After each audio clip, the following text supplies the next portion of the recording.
Hello everyone. तो अब आ चुके हैं एक नए कोर्स के साथ जो कि है क्यूबरनेटीज के ऊपर। लास्ट कोर्स हमारा था डॉकर।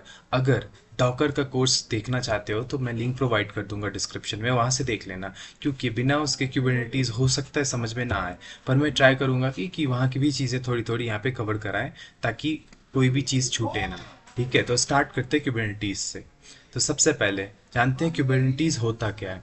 तो बेसिकली हम लोगों ने डॉकर में करा क्या था, कंटेनर्स बनाए थे। ठीक है, मल्टीपल कंटेनर्स बनाए।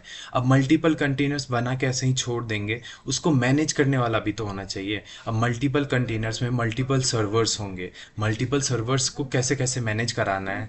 तो इस सब को देखने के लिए हम लोग क्यूबरनेटीज का यूज करते हैं। इसके डेफिनेशन से देखते हैं। Open source system which provides following features: container of orchestration, scalability, load balancing, high availability, rollouts and rollbacks। Container orchestration क्या होता है? ठीक है, कंटेनर ऑर्केस्ट्रेशन को अगर एक एग्जांपल से समझे, फॉर एग्जांपल कि बहुत सारे मल्टीपल कंटेनर्स आपके पास है, 10 कंटेनर्स हैं। ठीक है, उसको गवर्न करने के लिए, उसको चलाने के लिए, मैनेज करने के लिए, रन करने के लिए, गाइड करने के लिए एक मास्टर कंटेनर चाहिए। वो मास्टर कंटेनर क्या करेगा, उन सारे कंटेनर्स को मैनेज करेगा और देखेगा कि वो सब प्रॉपरली चल रहे हैं या नहीं। अगर उसमें से कोई भी लैग कर रहा है, सर्वर डाउन हो रहा है, तो उसको भी मैनेज करेगा कंटेनर ऑर्केस्ट्रेशन से। ठीक है, अब देखते हैं scalability. To extend the capacity of user managing on an application. अब स्केलेबिलिटी क्या होता है? फॉर एग्जांपल आपने कोई वेबसाइट बनाया, उस पे अचानक से यूज़र कैपेसिटी बढ़ गया। जैसे कि उसका था 1 लाख यूज़र्स का कैपेसिटी, उसमें बढ़ गया 2 लैक्स। अब उसको मैनेज करने के लिए भी हम लोग क्यूबरनेटीज करेगा उसमें हमारी help. Load balancing to manage increase number of users. अब लोड बैलेंसिंग में अचानक से यूज़र बढ़ने का जो पिछला देखे से स्केलेबिलिटी का, उसी तरीके का लोड बैलेंसिंग। उस लोड को मैनेज करने के लिए हम लोग लोड बैलेंसिंग लगाएंगे, जो हमें प्रोवाइड करेगा Kubernetes. High availability, basically it make sure that users have access to your application all the time. अब इसका क्या मतलब है, access to your application all the time 24/7? मतलब कभी भी आपका वेबसाइट या ऐप डाउन ना हो। अगर वो डाउन हो तो क्यूबरनेटीज तुरंत उसको पता करे और उसको मैनेज करते हैं। Roll outs and roll backs, they are crucial concepts for managing application updates and maintain stability. तो एप्लीकेशन अपडेट को मैनेज करने के लिए और स्टेबिलिटी देखने के लिए हम लोग roll outs and roll backs देखेंगे। इसको हम लोग आगे डेप्थ में देखने वाले हैं। बस क्यूबरनेटीज का एक ओवरव्यू देने के लिए हम लोगों ने इसको यहाँ पे कंसिडर करा था। अब चलते हैं आगे।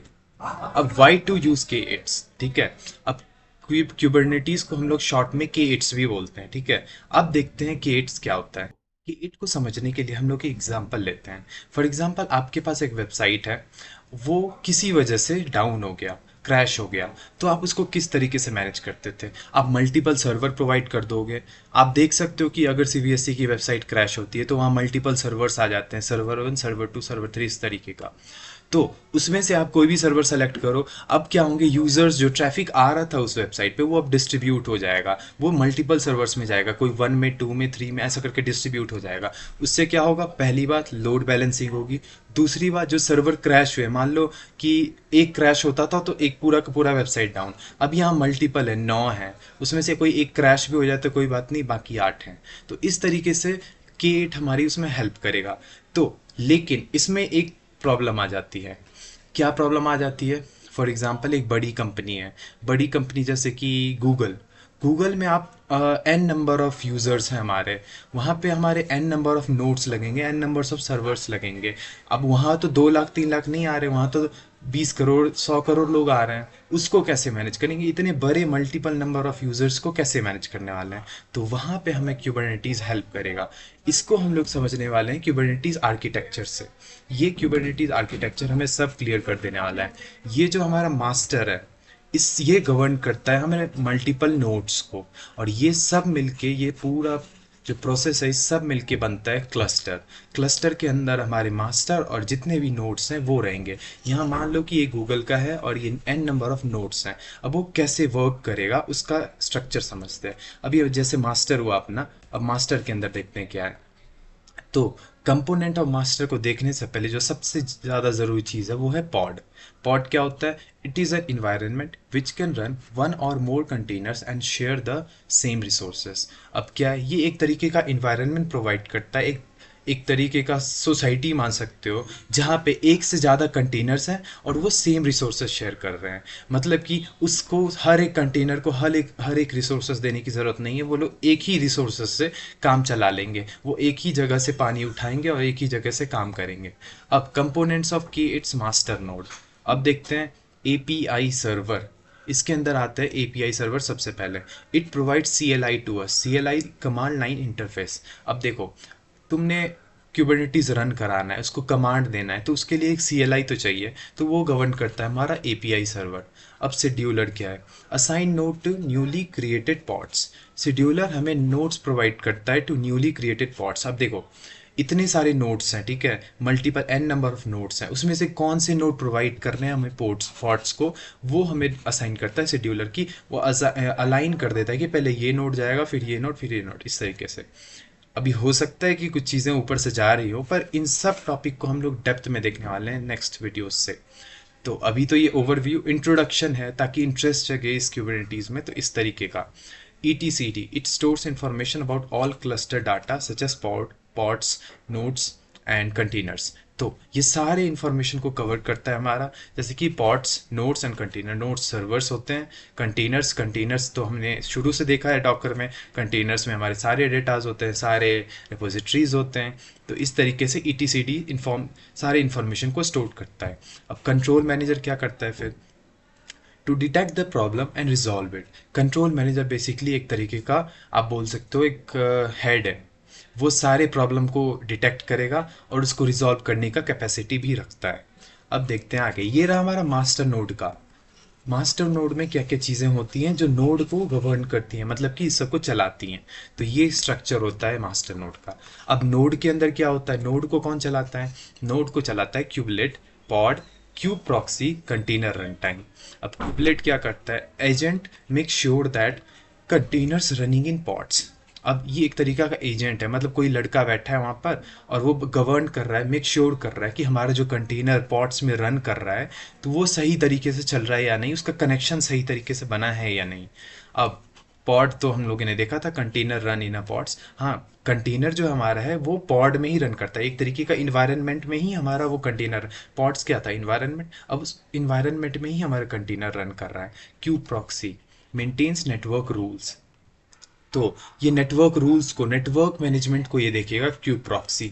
अब कंटेनर रन टाइम क्या होता है? A tool responsible for running containers. अब एक टूल होता है ये जो जो कंटेनर्स को रन कराने के लिए यूज़ करते हैं। तो बेसिक ओवरव्यू लेते हुए हमें ये पता चल गया कि नोड के अंदर क्या क्या चीज़ें होती है। अब मास्टर के अंदर क्या क्या चीज़ें थे वो भी पता चल गया। तो ये बेसिकली हमें क्लस्टर का नॉलेज हो चुका है कि अब मेरे से कोई भी पूछे कि हाँ क्लस्टर क्या होता है एक क्यूबरनेटीज़ में, तो क्लस्टर में दो चीज़ें होती है, मास्टर होती है और n नंबर ऑफ नोड्स होते हैं। मास्टर के अंदर क्या कंपोनेंट्स होते हैं? ये सब होते हैं। सर नोड के अंदर क्या सब होते हैं? ये सब होते हैं। और ये क्या क्या होता है ये भी पता चल गया। अब हम लोग जो सबसे ज़्यादा ज़रूरी चीज़ है वो इंस्टॉलेशन। अब विंडोज़ के लिए इंस्टॉलेशन देखते हैं, तो चलिए चलते हैं ब्राउज़र पे अपने। तो यहाँ टाइप करते हैं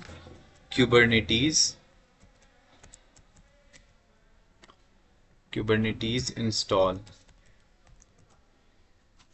देन हमारा ये getting started, installing, download, install and setup on Linux के लिए ये यहाँ पे ही आ जाएगा हमारा, विंडोज़ का भी नीचे।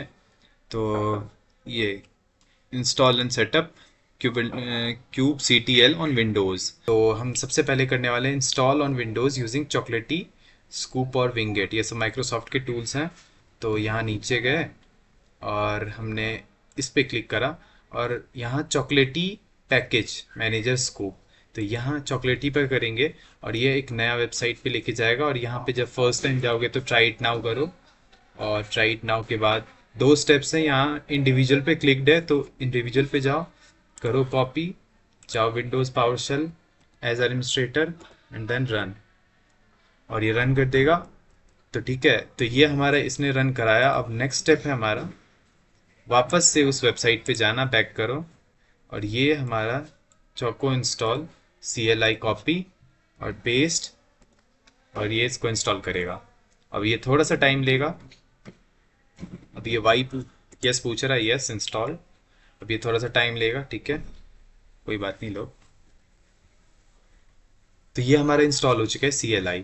अब जो हमारा नेक्स्ट स्टेप होने वाला है वो है कि ये देखना, अगर इंस्टॉल हो गया है तो चेक करके बताओ कि इसका वर्जन क्या है, तभी तो कंफर्म होंगे। और ये वर्जन बताएगा, यस अच्छे से इंस्टॉल हो गया हमारा क्लाइंट वर्जन। अब नेक्स्ट देखते हैं क्या है। अब हम लोग यहाँ पे देख सकते हैं if you are using cmd.exe then run this. तो इसको अगर हम रन करा के दिखाएं तो ये हमें बताएगा अपना प्रोफाइल। तो यहाँ पे रन नहीं, तो हम cmd.exe नहीं रन कर रहे हैं, विंडोज़ पावरशेल है हमारा, तो इसीलिए नहीं बताया। तो यहाँ पे हम लोग एक डायरेक्टरी बनाते हैं .cube। तो अगर हम इसको .cube1 कर दें और इसको करें डायरेक्टरी दिस क्रिएटेड, तो ये हमारा डायरेक्टरी बन चुका है इसका। अब यहाँ पर हम लोग देखते हैं नेक्स्ट क्या स्टेप है हमारा, cd.cube। तो इसमें हम लोग चले जाते हैं अब अंदर, जब बन चुका है ये फाइल तो can not find file this .cube। अच्छा .cube1 था हमारा, .cube1, तो ये हम उसके अंदर जा चुके हैं। नेक्स्ट स्टेप क्या हमारा, new item configuration type file. अगर हम kubectl को कॉन्फ़िगरेशन करेंगे तो ये क्या बोलेगा, देख लेते हैं एक बार। बोलेगा न्यू आइटम शायद, हाँ तो ठीक है। तो ये हमारे न्यू आइटम जो भी हमारा नेम था और उसको टाइप फाइल बता दिया कि हाँ ज़ीरो कॉन्फ़िगरेशन है हमारा, उसके अंदर कुछ नहीं है, तो इसीलिए लेंथ नेम इसने ज़ीरो बताया। अगर हम यहाँ पे डॉकर ps करें, डॉकर ps, अब तो हमारा इसके अंदर क्लस्टर बना है तो ये शो होना चाहिए। Error during connect the default demon is not open. Okay, तो समझ चुका हूँ क्योंकि डीमन इसका ओपन नहीं है तो इसीलिए इसने ये बताया। बाकी आप लोग जब भी करोगे तो डॉकर डीमन ऑन कर लेना, उसके बाद फिर खोल लेना, उसके बाद फिर डॉकर ps करना, तो ये सब सारे कंटेनर्स आपको बता देगा कि कौन कौन से रनिंग है और आपके ये सेव हुए या नहीं। तो अब हम लोग वापस से चलेंगे नीचे। नीचे जब पूरा नीचे चले जाओ और फिर देखो व्हाट्स नेक्स्ट।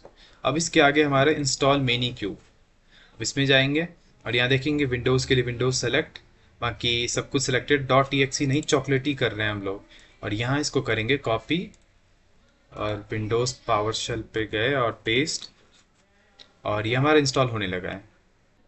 तो ये हमारा मिनीक्यूब जो भी था इंस्टॉल हो चुका। नेक्स्ट स्टेप हमारा क्या है, मिनीक्यूब स्टार्ट करने के लिए मिनीक्यूब को स्टार्ट करते हैं। मिनीक्यूब को स्टार्ट करें और ये स्टार्ट होने लगा, ये बन चुका है अपना, स्टार्ट हो चुका है। तो अब हम लोग चलेंगे वापस से अपने ब्राउज़र पे और नेक्स्ट स्टेप देखेंगे। नेक्स्ट, और ये मिनीक्यूब डैशबोर्ड, और ये थोड़ा सा टाइम लेगा और ये डैशबोर्ड ओपन कर देगा इसका, ठीक है। अब उसके बाद हम लोग देखेंगे, ये था हमारा, और एग्ज़िट करेंगे एक न्यू टर्मिनल के लिए। अब उसके आगे अगर हमको ये स्टेटस चेक करना है तो डॉकर ps, अब ये अपडेट होके आ गया होगा कि हाँ हमारा दो दो चीज़ रन कर रहा है यहाँ पर और इस तरीके से शो कर रहा है। अगर अब इसको हम डिलीट कराना चाहें तो इसके लिए करेंगे मिनी क्यूब स्टेटस, पहले मिनी क्यूब स्टेटस चेक करते हैं और देखते हैं क्या है। हाँ सब कुछ सही काम कर रहा है। अगर ये क्लस्टर डिलीट करना है तो उसके लिए मिनी क्यूब डिलीट सिंपली, और ये क्लस्टर डिलीट कर रहा है और इसने डिलीट कर दिया क्लस्टर। और वापस से अगर हम डॉकर ps करें, डॉकर ps, तो यहाँ पे दिख रहा है हमको कुछ भी क्लस्टर में नहीं है। अगर हम यहाँ पे वो करें मिनी क्यूब ड्राइवर, चूँकि यहाँ से ये कमांड है देख सकते हो, मिनी क्यूब ये रहा, minikube driver, minikube delete, और ड्राइवर्स में से क्यूमी को कॉपी, इसका ये command copy and then paste existing due to guest. तो ठीक है, delete the existing minikube cluster, तो ये डिलीट हो चुका है। अब हमारा इसमें देखते हैं minikube start and then minus minus driver. अब ड्राइवर के लिए अगर इसको वापस से स्टार्ट करें, मिनी क्यूब स्टार्ट, तो this existing due to guest driver the existing, तो ये क्रिएट हो चुका है हमारा Docker driver minikube driver. तो इंस्टॉलेशन एंड इंट्रोडक्शन के लिए फिलहाल यही था। अब मिलते हैं नेक्स्ट वीडियो में कुबरनेटीज़ के और भी किसी नए टॉपिक के साथ, तब तक के लिए।